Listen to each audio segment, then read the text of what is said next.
They arrested a female Navy commander. Then an admiral entered and froze when he saw her tattoos. She waited quietly in the crowded lobby of the naval base's administrative office, clutching a worn duffel bag and avoiding the curious stares. Without warning, officers approached and placed handcuffs on her wrists. No clear charges, no explanation given. A female Navy commander, suddenly treated like a common suspect. The tension was thick as she was escorted through the building, whispers spreading among the staff. The routine proceedings took an unexpected turn when the heavy doors swung open and a high-ranking admiral entered the room, his eyes immediately drawn to the faded trident tattoo peeking beneath her sleeve. Silence fell like a weight as he paused, recognizing the symbol and the woman from a past shrouded in classified missions and sacrifice. In that instant, everything changed about the quiet commander they thought they knew. The truth behind her service was about to come to light, rewriting her story forever. And before I forget, let us know in the comments where you're watching from. And if you're new here, consider subscribing to our channel so you don't miss tomorrow's special video. I guarantee you won't want to miss it.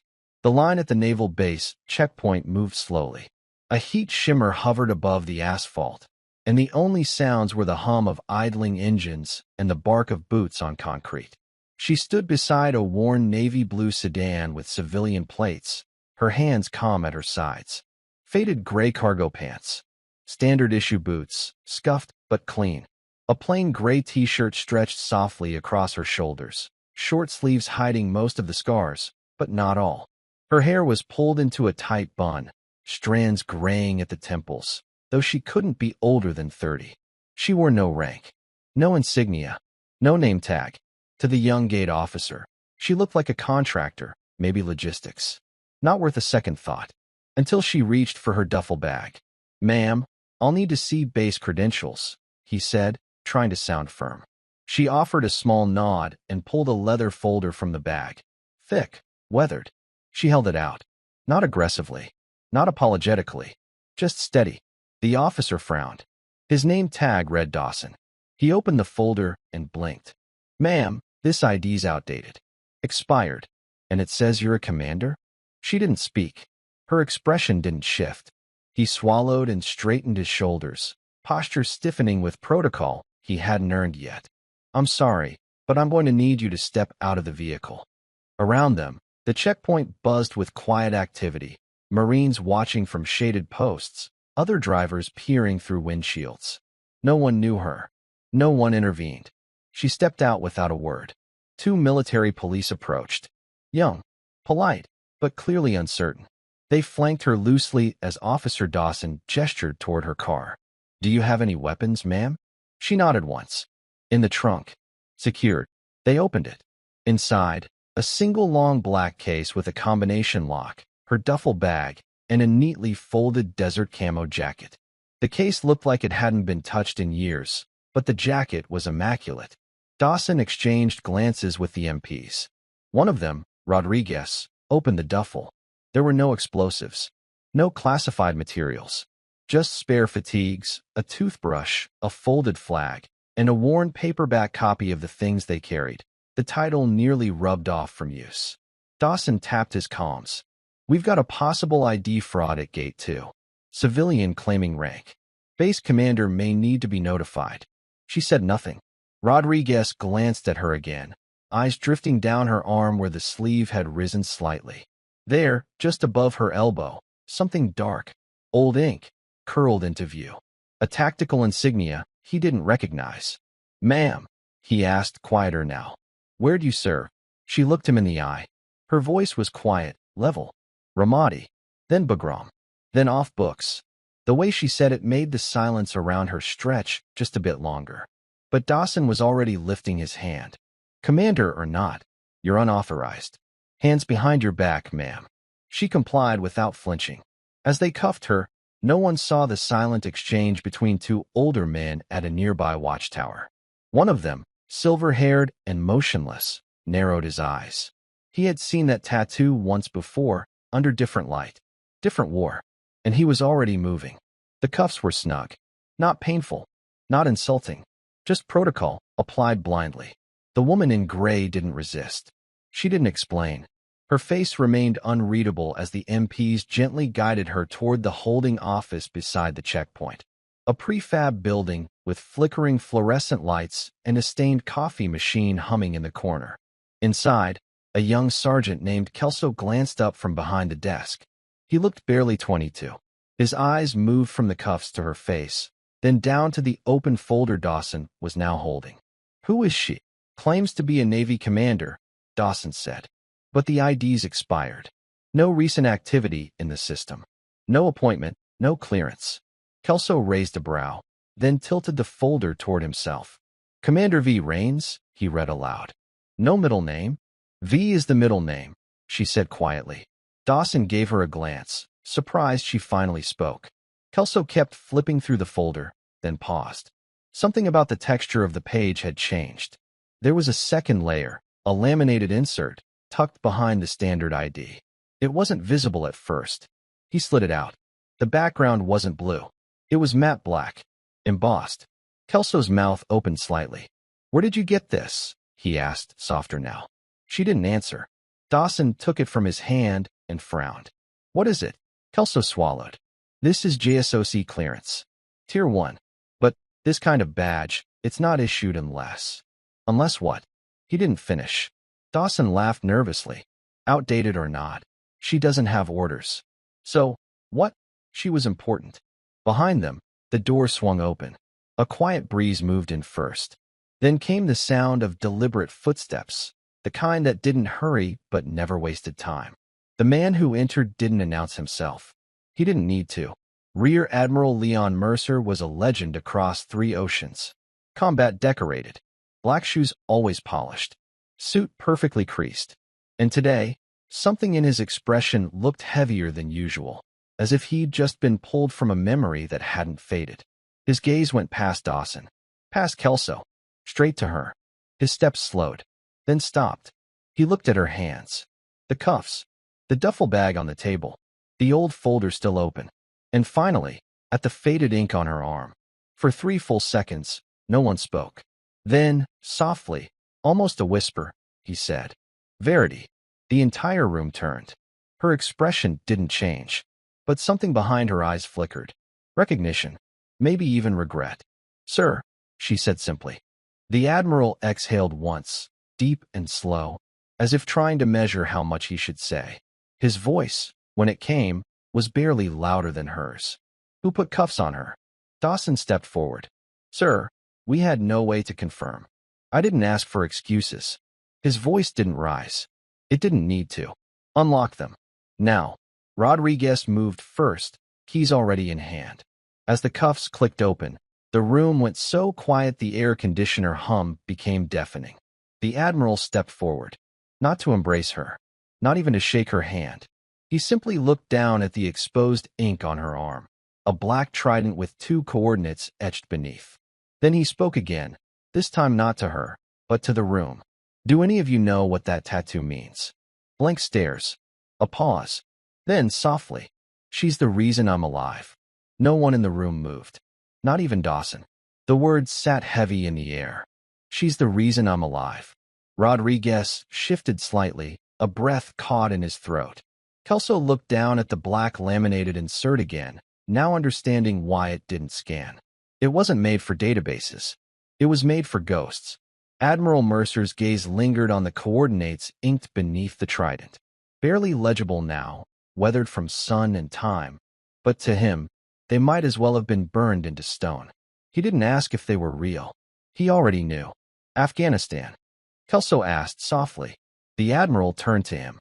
"South of Kamdesh," he said. "A covert recovery op October. 12 years ago. It never made the reports." He looked back at her. She walked 5 days through enemy terrain with 3 wounded operators strapped to a makeshift sled. No air support. No backup. Only a sat phone with dying batteries and her rifle. Verity said nothing. She didn't need to. Rodriguez looked at her differently now, not with awe, but with something deeper. Reverence. He tried to imagine her in the mountains. Tired. Bleeding. Moving forward anyway. "Why didn't you say anything?" he asked quietly. She glanced at him. "Would you have believed me?" His shoulders sank. He didn't respond. Dawson stepped back, unease rippling through him. He looked at the cuffs in his hand as if they were burning. I didn't know, he said. No, she replied. You didn't. There was no anger in her voice. Just fact. Admiral Mercer moved toward the desk, picked up her duffel, ran his hand over the patch stitched near the zipper. It was so faded it looked blank. But he remembered that symbol. Task Force Ember. Decommissioned. Disavowed. But not forgotten.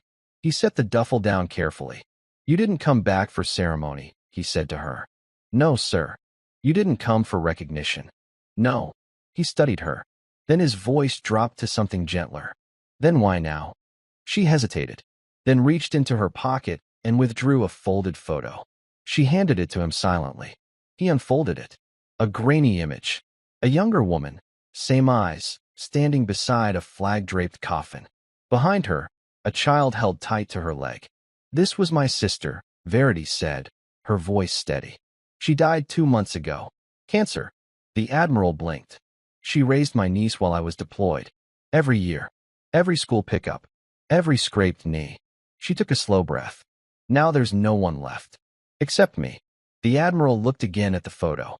The child couldn't have been older than 6. Big eyes.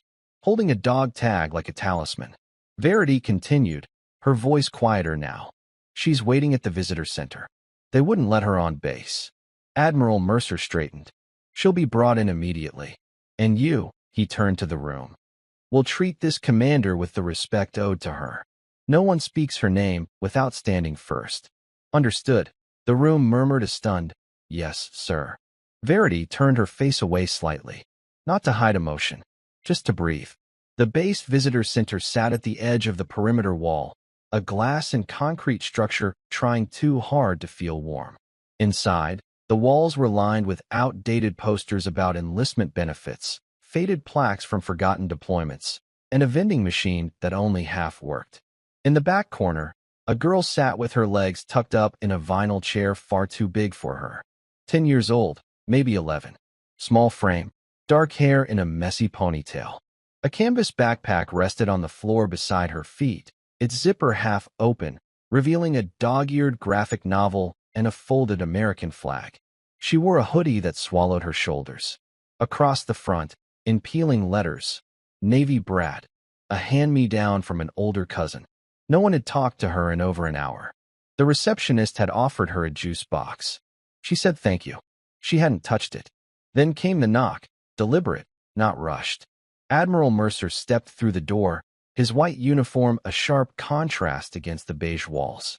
2 MPs followed behind, but their posture was relaxed now. Respectful. The girl looked up, cautious.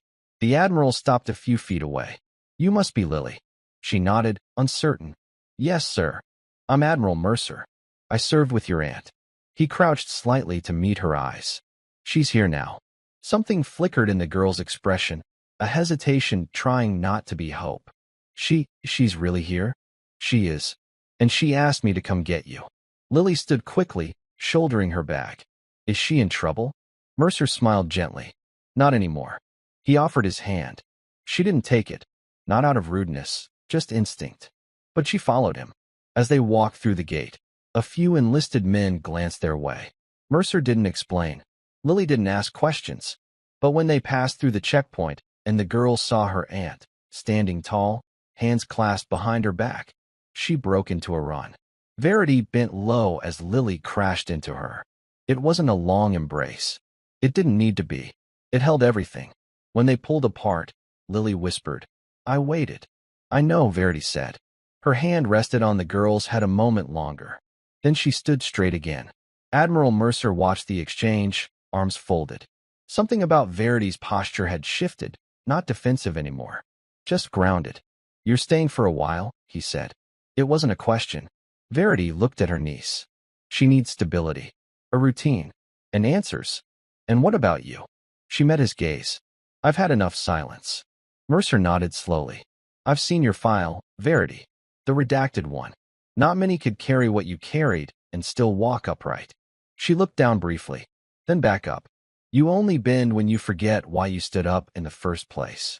He almost smiled. Almost. Come with me, he said. There's someone you should meet. She glanced at Lily. She can come, too, Mercer added.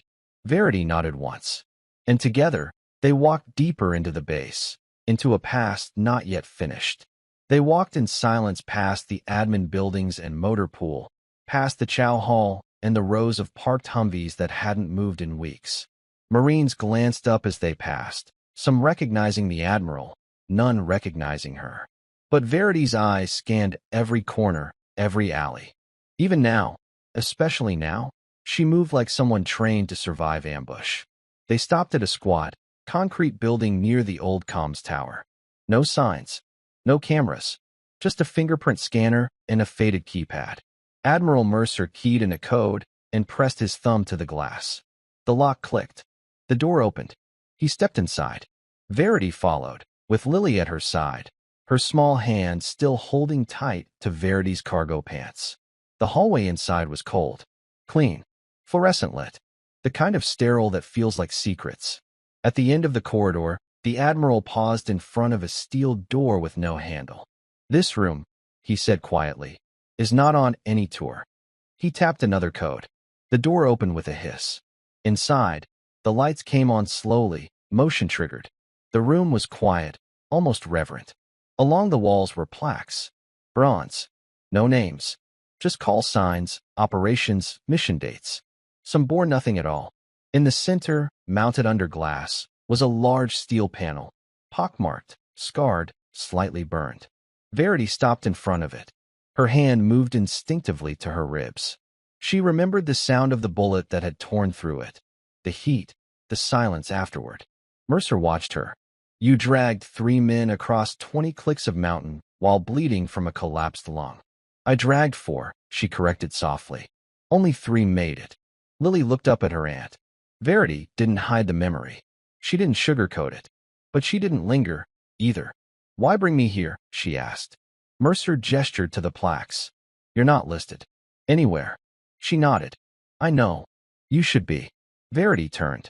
I gave that up when I signed the final op. You were ordered not to speak of it. That doesn't mean it didn't happen. She didn't respond. But Lily did. Her voice, barely a whisper.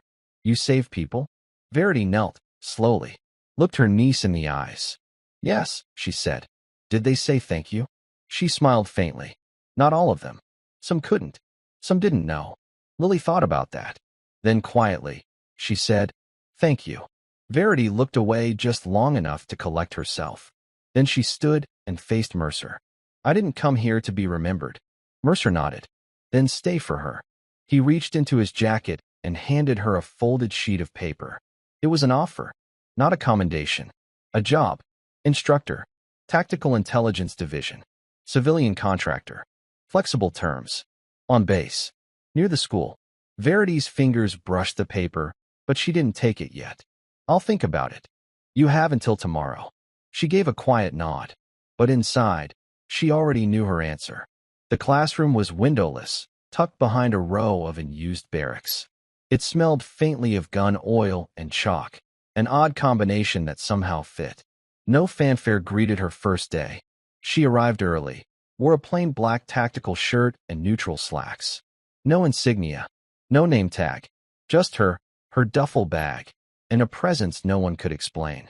The young recruits were already waiting, 20 of them, seated in perfect rows. All had passed the minimums. Most were eager. A few looked cocky. One smirked when she entered. No one stood. She didn't ask them to. Instead, she set a single item on the desk in front of her, a thick binder marked redacted in bold stencil. Then she wrote her name on the board. Commander V. Rains, Ret. That caught a few eyes. But still, the room stayed quiet. She turned to face them. My name is Verity Rains. You'll address me as Commander or Ma'am. I won't be your friend, but I'll be fair. You're here because someone thinks you're ready to learn something that matters. She let the pause hang. I'm here to see if they're right. In the back, a recruit, shaved head, broad shoulders, early 20s, leaned toward the guy next to him and muttered, What's she gonna teach? How to fold a shirt. Verity walked to the corner of the room, opened a locker, and pulled out a whiteboard. She scrawled 2 coordinates. Then, next to it, a word, Kamdesh. Who can tell me what happened here in October 12 years ago. The class shifted. Only one hand went up. Private Lou, she said, nodding. Kamdesh. Firebase, Keating was overrun. One of the deadliest engagements of the war. 2 medals of honor awarded. She nodded. Correct. Now tell me who recovered the bodies from the ridge the day after. Lou hesitated. I don't know. Exactly, Verity said. Because they weren't supposed to. That team was never acknowledged. She stepped forward. I was there. I was your age. And I'm still here. The smirking recruit in the back frowned now. He squinted. Wait. You're the one from the story, the operator who? She didn't nod. She didn't confirm. She simply walked back to the desk and sat down. If you want worse stories, transfer to a bar. If you want to learn how to move without being seen, think without being told, and act without hesitation, you'll listen. And you'll earn your right to be in this room. The room went still. One by one, spines straightened. No one interrupted again. And as the first hour passed, covering urban recon, counter-surveillance, and layered deception, even the most skeptical among them began to realize. She wasn't here to inspire them. She was here to prepare them. And that was far more terrifying. The training day had stretched long into the late afternoon, the sun outside casting elongated shadows through the narrow slats of the barracks windows. The classroom was heavy with the scent of dry erase markers and stale coffee. The quiet hum of air conditioning the only sound beneath the steady scratching of pens on notebooks. Yet the silence between the words spoken by Commander Verity Rains was far heavier than any noise could be. She had run them through a series of tactical drills. Urban recon, layered deception, close-quarters movement. But it was never just the physical rigor that tested them. It was the way she commanded the room with an unyielding presence that refused to be broken or bargained with. She spoke little, but every word landed like a stone thrown into still water, rippling out and settling deep in their minds. No jokes, no casual smiles, no empty praise. At the end of the day, when the final slide faded and the recruits packed up their gear, Verity dismissed them with a single nod, sharp and deliberate. No good job. No see you tomorrow. Just silence and the subtle firmness of discipline. Outside the classroom, the sound of boots and murmured conversations rose and fell. Most of the recruits filtered away quickly, eager for a break from the intensity. But Private Chun lingered by the lockers, his youthful face marked with the fatigue of the day and something else. Respect, maybe, or the first flicker of understanding. He watched quietly as Verity methodically folded her tactical jacket, then unzipped her worn duffel bag and carefully repacked her essentials. Her movements were precise, almost ritualistic, a practiced calm hiding decades of battles no one knew about. Summoning courage, Chin finally spoke, his voice barely above a whisper. Commander. She looked up, eyes meeting his, steady, calm, like a lighthouse in a storm. I wanted to say thanks. She raised an eyebrow slightly, a subtle invitation to continue. For what? She asked softly, voice low but clear. Chin swallowed, searching for the right words. For not making this easy. For making us earn it. He paused, glancing toward the exit as if nervous to reveal more. I've had instructors before. They'd tell stories, laugh, give out medals. But you don't do that. You make us work. Harder than I thought possible. Her lips lifted just a fraction, a small, genuine smile, rare and fleeting. That's the point, she said quietly. I'm not here to entertain. I'm here to prepare you. If you waste that, you waste your own life. Chin nodded solemnly, taking a step back as if afraid to break the fragile moment. Verity hoisted her bag over her shoulder, turned, and walked down the empty corridor. Her footsteps echoed softly, a steady beat of discipline and resilience. At the end of the hall, a door creaked open, a room that had long become her refuge from the noise. Inside, the air smelled of aged paper and dust, faintly mingled with the faint trace of gun oil, memories trapped in scent. She approached a worn desk where an old leather-bound journal lay waiting. The cover was cracked and softened from years of use, the pages thick with inked notes, coordinates, sketches of terrain, and lists of names, ghosts of missions long past. Her fingers traced the edges tenderly, a silent conversation with her past. One page held a faded photograph taped carefully, a younger Verity, dressed in full combat gear, standing side by side with two men. Their faces were grim but hopeful, eyes reflecting the weight of their shared burden. The photo was worn at the edges, as if touched often, a talisman against forgetting. She sighed, the breath soft but heavy, and closed the journal gently. No words escaped her lips, just the quiet weight of history. The morning sun cast a soft, golden light over the sprawling naval base, illuminating the rows of buildings and the neatly trimmed parade grounds. The air was crisp, filled with the faint scent of pine and dust, carrying a subtle promise of a new day.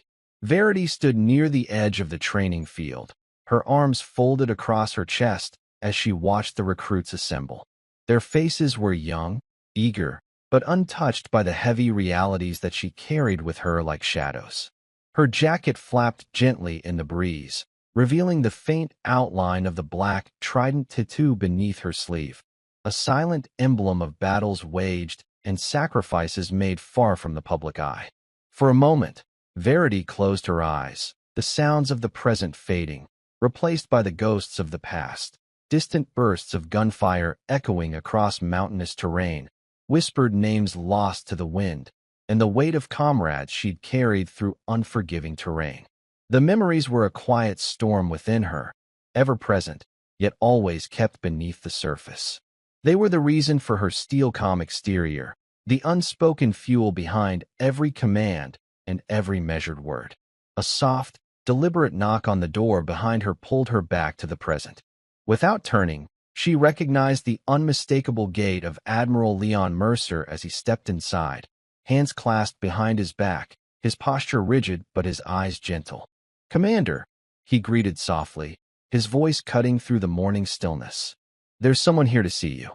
Verity turned slowly to see Lieutenant Marissa Hale standing in the doorway. The young intelligence officer looked tentative yet determined, her eyes reflecting a mix of professional respect and personal curiosity. Her posture suggested a soldier used to following orders but eager to understand the stories behind the classified files.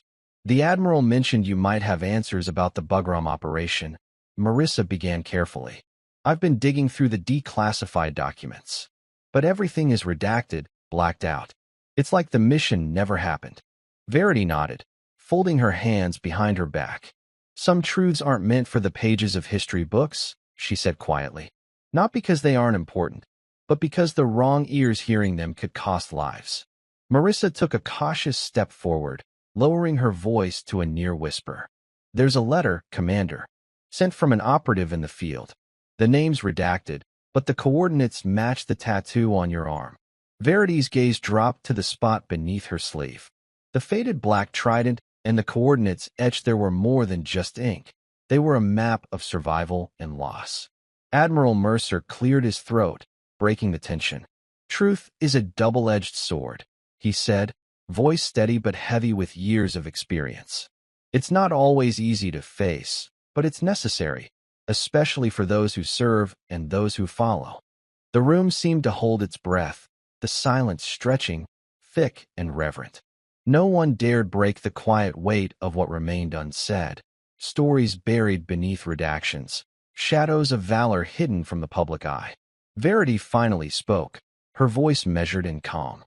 "There are things I did during that operation, things I carried long after the guns fell silent. The cost was more than just blood. It was every moment I was absent, every promise I couldn't keep." She turned her gaze toward the recruits now running drills outside, their movements sharp and unbroken.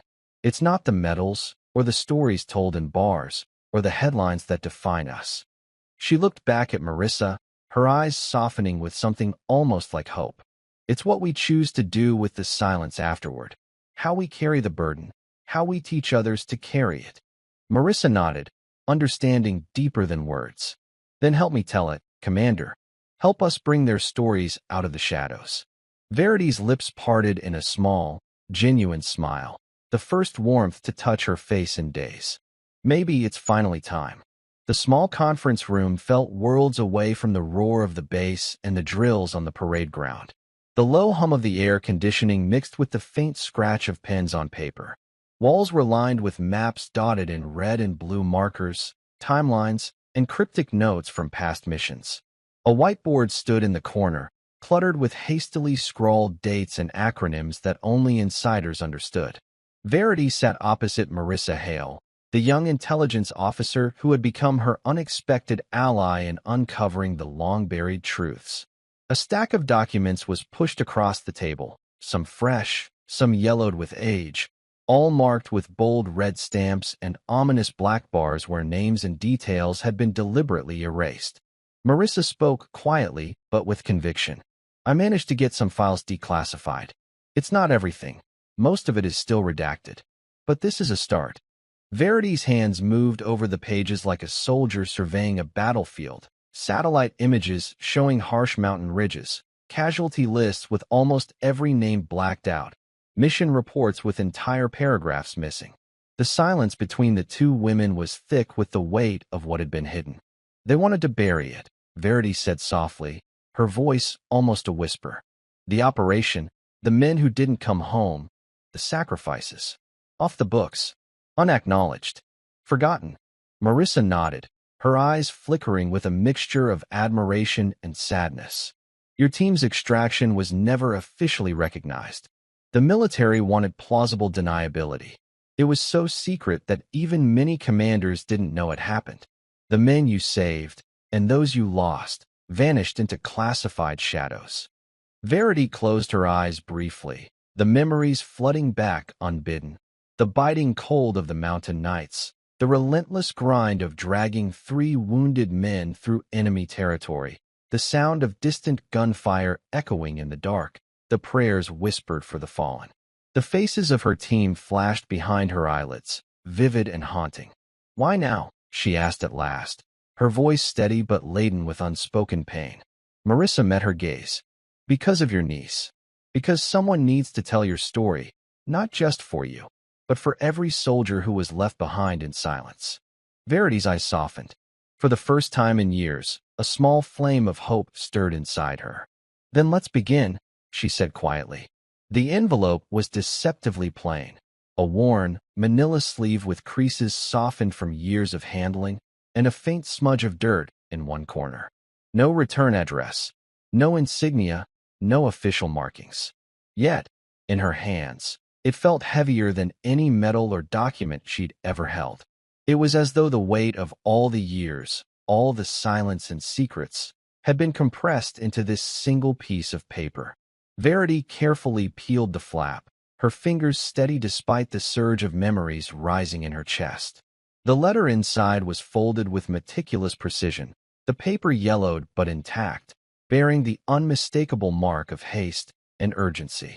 The handwriting was neat, precise, yet betrayed the tension of a mind racing against time, a voice etched by experience, burden, and loyalty.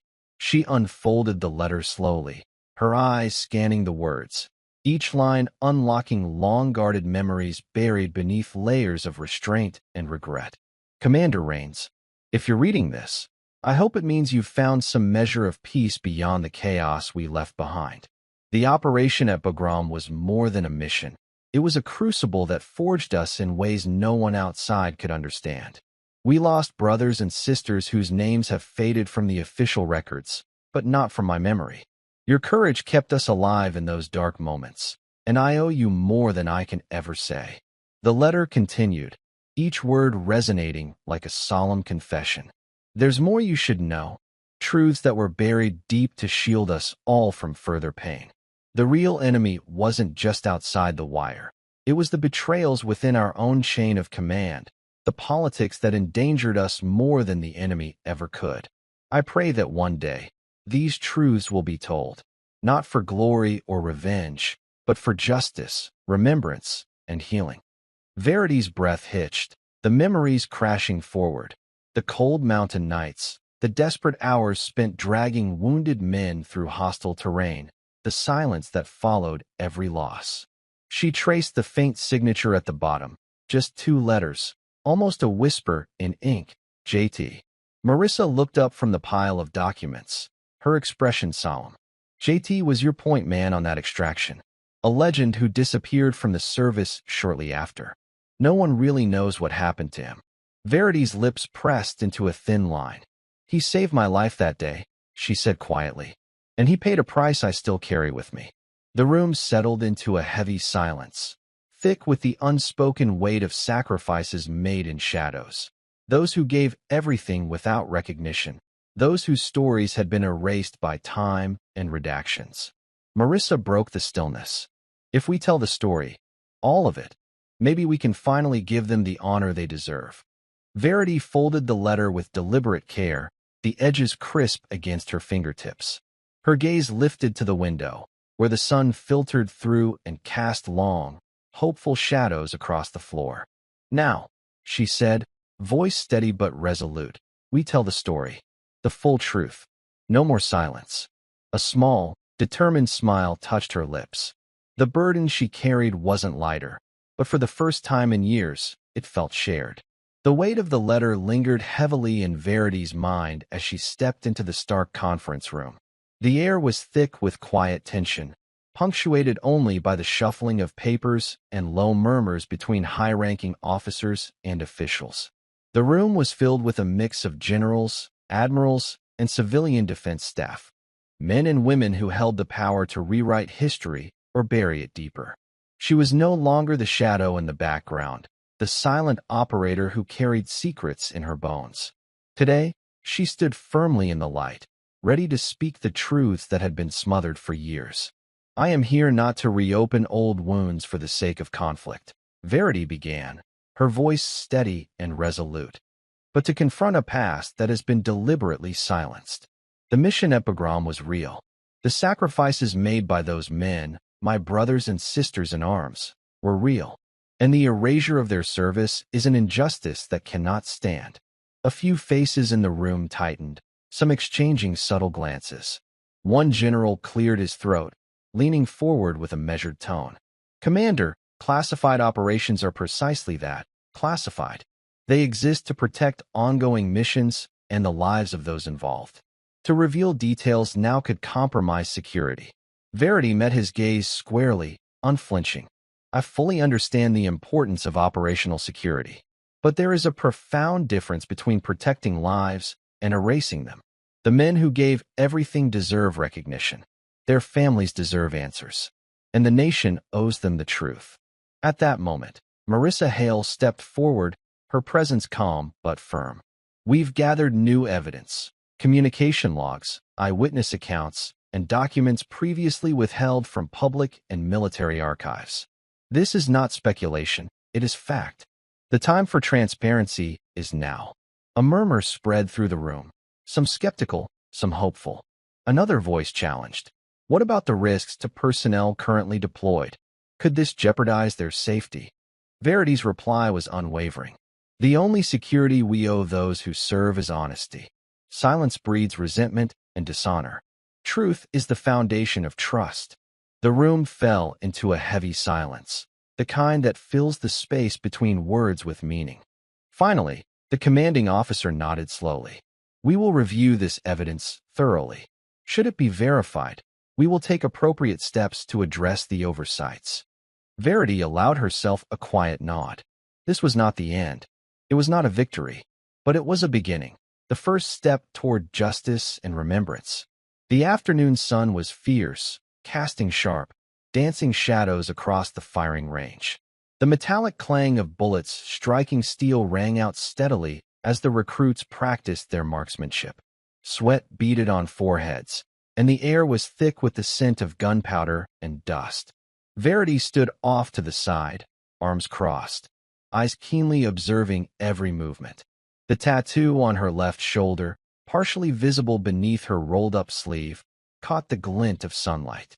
It was a faded black trident, the iconic Navy SEAL insignia, its edges softened by years of sun, salt, and sweat. To the untrained eye, it was just a mark, but to those who knew, it was a living testament to battles fought in silence and shadows. Private Chun, the young recruit who had begun to see beyond the surface, stole a glance at the tattoo more than once. Eventually, during a quiet moment when the range was emptying, he approached her, his voice tentative yet respectful. "Ma'am, if you don't mind me asking, what does your tattoo mean?" Verity regarded him for a long moment, measuring the question, the boy's sincerity. Then she gave a slow nod and spoke, her voice low and steady, carrying the weight of experience. "It's the Navy SEAL trident. But it's more than just a symbol. It's a promise, a reminder etched on my skin." She paused, eyes drifting toward the distant mountains beyond the range, where memories of covert missions and lost comrades still lingered like ghosts.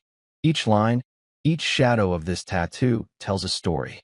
Stories of missions where silence was the only option, where trust was everything, and failure meant more than just losing a battle, where brothers and sisters didn't come home, where the fight never truly ended.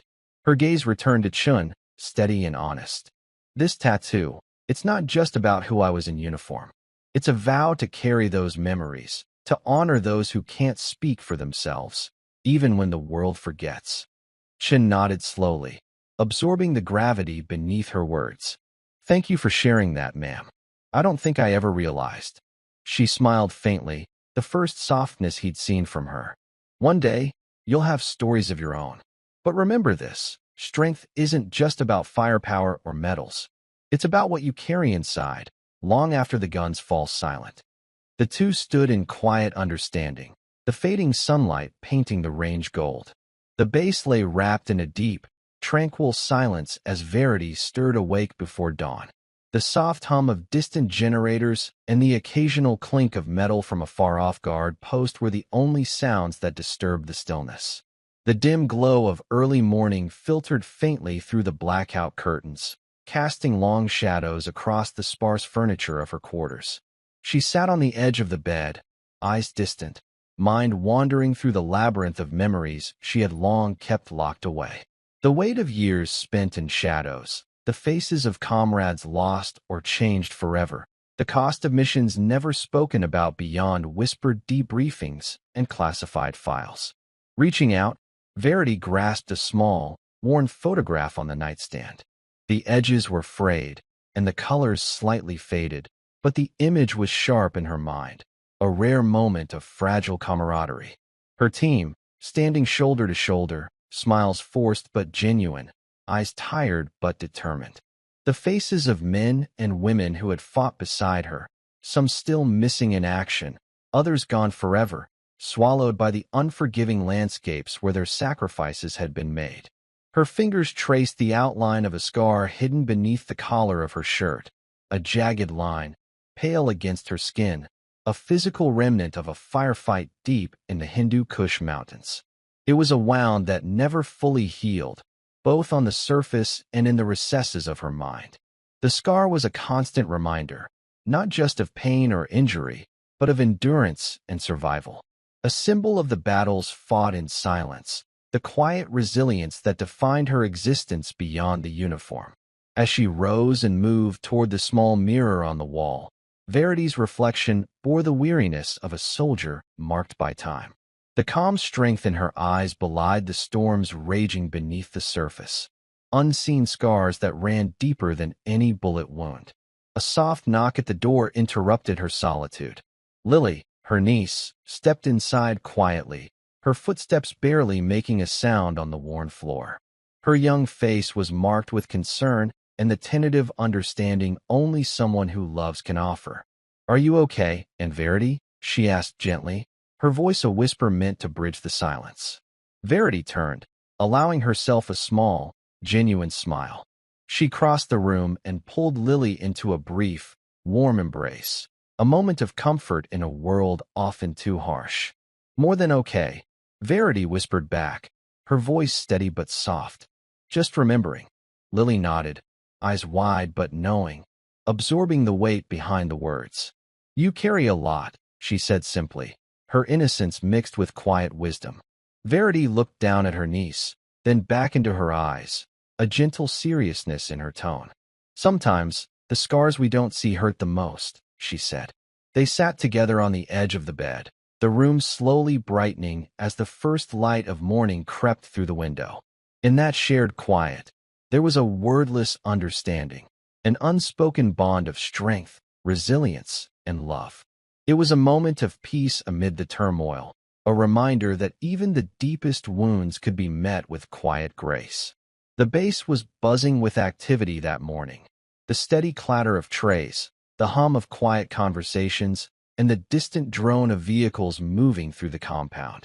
The mess hall was a cacophony of sounds, familiar and comforting to those who had lived the rigorous routine of military life.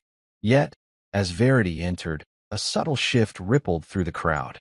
Conversations faltered mid-sentence. Eyes flickered toward her with a mix of curiosity, reverence, and something deeper, recognition. She moved with quiet purpose to a corner table, worn smooth by years of hands that had held coffee cups, shared stories, and made silent promises. The scarred wood beneath her fingertips was a testament to countless untold tales.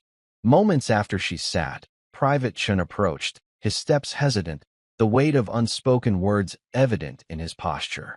"Commander," he said softly, balancing a tray loaded with food. "The others, they've been talking. About you. About the missions. The tattoo. The scars." Verity lifted her gaze, meeting his eyes directly, steady and calm, filled with the resolve forged from years of sacrifice. "They're beginning to understand," she replied quietly, her voice steady. "That there's always more beneath the surface than what meets the eye." Chin nodded, a flicker of admiration and newfound respect shining in his eyes. The young recruit, once tentative and uncertain, now carried a seed of understanding planted by her quiet strength. At that moment, Lieutenant Marissa Hale joined them, carrying a thick folder brimming with carefully compiled evidence. Her expression was serious but hopeful. "We've submitted the report to the higher-ups," she said quietly, lowering the folder onto the table. "The process has started. It won't be quick, but it's moving forward." Verity folded her hands in front of her, the burden she had carried for so long beginning to lighten. The path ahead was uncertain, but this was a beginning. "This is about more than just recognition," she said thoughtfully. "It's about restoring honor to those who gave everything in silence, whose sacrifices were overlooked, and whose stories deserve to be told." Around them, the noise of the mess hall seemed to fade, as if the world itself had paused to acknowledge the weight of that truth. The moment hung heavy in the air, a silent acknowledgement of past pain, resilience, and hope for justice. The evening air was cool and still, carrying the faint scent of pine and distant earth. Verity stood alone on the balcony that overlooked the sprawling base, the vastness of the military installation stretching out beneath her like a silent city of memories. Twilight was settling in, the sky deepening from soft purples to the inky black of night, stars punctuating the horizon with cold, steady light. The hum of activity below had faded to a muted whisper, the distant sounds of vehicles returning to their quarters, the low murmur of voices winding down after a long day. But in the quiet that surrounded her, Verity's mind was anything but still. Her thoughts drifted through the tangled web of her past, the faces of comrades who had shared battles and burdens alike. Some were still out there, their fates unknown. Others had been lost, swallowed by the unforgiving landscapes they had fought in, their stories erased by time and secrecy. The weight of those memories pressed down on her shoulders like an invisible armor, heavy and unyielding. Yet beneath that weight, there was a steady flame, burning quietly, a resolve that refused to be extinguished. The soft sound of footsteps interrupted the stillness.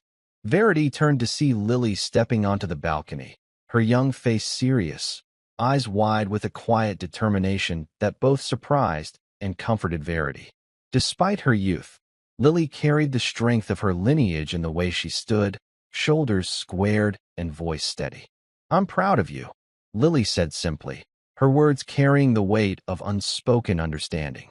Verity's face softened, a small smile touching the corners of her eyes that had seen far too much but still held warmth. "Thank you, kiddo," she replied, her voice gentle but firm. "It's not about me. It never was." Lily nodded thoughtfully, her gaze drifting to the darkening horizon. It's about the ones who didn't get to come home. Verity reached out, her fingers curling around her niece's hand with a quiet reverence. And I'll carry their stories every day. Their names, their sacrifices, it's my promise. They stood together in companionable silence, the cool breeze threading through their hair as the night deepened. The world around them seemed to hold its breath, as if honoring the weight of that moment, the passing of responsibility, the silent vow to remember, and to keep fighting in ways beyond the battlefield. In that stillness, the bond between them was clear, a quiet resolve that bridged generations, rooted in honor and remembrance. Verity's journey was far from over, but in that moment, beneath the vastness of the stars, she knew she would never walk it alone. The morning was thick with the kind of gray that blunts the edges of everything it touches, the sky heavy with low-hanging clouds, casting a muted light across the sprawling naval base. The usual vibrancy of the day seemed subdued, as if the very air had shifted, waiting, charged with a quiet energy that rippled beneath the surface. Verity stood just outside the headquarters building, her posture composed yet unassuming. The uniform she wore was impeccable, but it was the subtle details that drew attention. The faded black trident tattoo barely visible beneath the rolled-up sleeve of her jacket, the faint scars tracing stories no one dared ask about. She was a figure of calm amidst the steady bustle of soldiers moving about their duties, their conversations subdued in the growing hush. The sound of engines broke the stillness, the sharp yet measured rumble of a motorcade approaching. Black SUVs rolled in with practiced precision, moving through the gates like a silent procession. As the vehicles came to a halt, the crowd instinctively fell silent, sensing something momentous about to unfold. Admiral Leon Mercer stepped out of the lead vehicle, his tall frame casting a long shadow across the stone steps. His face was a study in solemnity, eyes sharp and discerning, yet carrying the weight of years spent in service alongside Verity, though many here only knew him as a distant authority. His gaze found Verity's immediately, drawn to the exposed skin of her shoulder where the worn trident tattoo peeked out from beneath her jacket. For a heartbeat, the world seemed to hold its breath. Time slowed. The murmurs faded, and the gravity of the moment anchored itself in the silent space between them. The Admiral reached up with a deliberate grace, touched the brim of his cap, and offered a slow, deliberate salute. The gesture was not merely protocol. It was an unspoken acknowledgement of everything Verity had endured, the sacrifices made in shadows, the battles fought without fanfare or recognition. That single salute sent a ripple through the gathered soldiers and civilians alike. Skepticism dissolved into respect. Whispers turned into nods of understanding. In that charged silence, the true measure of her service was finally seen and honored. Verity returned the salute with steady composure, her expression calm, but carrying the quiet dignity of a warrior who had borne her burdens in silence for far too long. There was no need for words or speeches. The moment spoke volumes without uttering a sound. As Admiral Mercer lowered his hand and turned to leave, the weight that had long pressed upon Verity's shoulders lifted, replaced by a profound sense of closure. Her honor, once questioned and obscured, was reclaimed not through violence or defiance, but through presence, truth, and the unwavering strength of her character. She remained standing, the last light of the morning breaking through the clouds and casting a soft glow around her silhouette. In that final salute, a legacy was sealed, a testament to the quiet heroes who serve in the shadows and whose stories deserve to be told. Thank you for following this story. If you enjoyed it, please subscribe and share your thoughts below. Where are you watching from? Let us know in the comments. Stay tuned for more immersive tactical stories.